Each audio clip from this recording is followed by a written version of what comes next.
So it's triggered a big political fight, but how really is the army looking at this bold promise? Upset with the decision, top army sources have told India today that reducing the army footprint in J&K will be a dangerous precedent. Sources further told India today that it will give terrorists more room to operate and target forces and civilians. In fact, reportedly, army sources have also added that the dilution of AFSPA will only benefit anti-India forces at this stage, and that the scale of unrest is too large for the police to handle. Congress, remember, in its manifestos promised that if voted to power, the party will review the Armed Forces Special Powers Act and reduce the footprint of the army in the state of Jammu and Kashmir and start unconditional talks. These are some of the points that has triggered a massive controversy. Our executive editor Gaurav Sawant is joining us on the story. Gaurav, what are your sources telling you? A lot of political reactions have come in, many of them slamming the Congress. But how is the army looking at this development?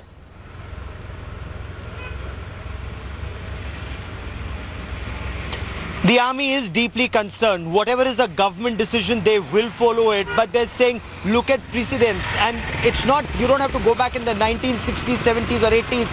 As late as to post-2010, when military presence was reduced in South Kashmir. South Kashmir was seen as in full control of the government. And that is why more than a brigade was removed from South Kashmir.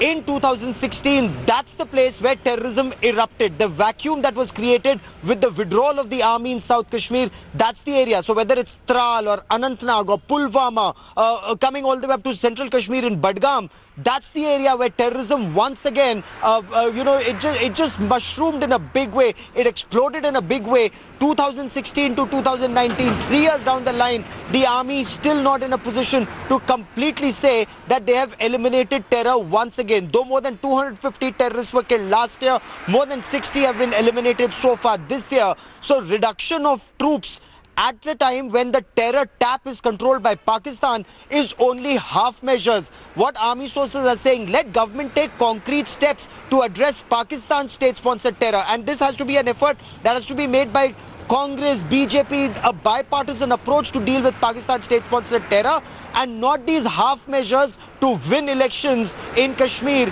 by saying we'll remove AFSPA. That is not a solution. Army sources say even the Supreme Court weighed in and said, 1, AFSPA was an enabler.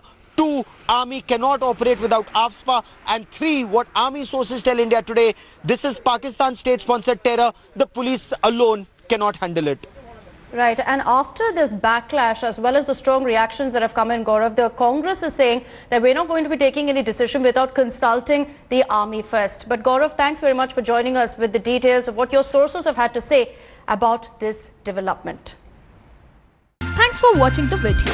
For more such news and updates, please like, share and subscribe to India Today. Also check out our other great videos from our channel. We know you would love to.